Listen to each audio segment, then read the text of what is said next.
Hello and welcome back to Guitar Club. My name's Dave, and in today's 1 Minute Wednesday lesson we're going to learn how to play the A major chord. So we'll start by putting our first finger on the D string of the 2nd fret.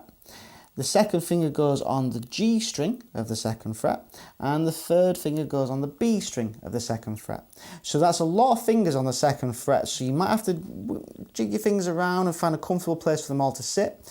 And this is an A chord, so we want to pick from the A string down, so we're going A, D, G, B, E. Let's make sure those all sound right.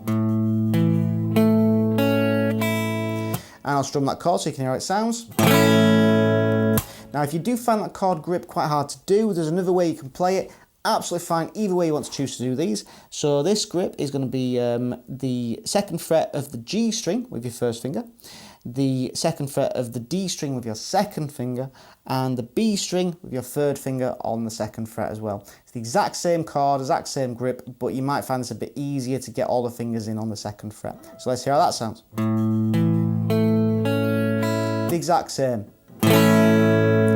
There you have it, the A major chord. Thanks very much for watching. Please like the video, subscribe to the channel, and I'll see you in the next lesson.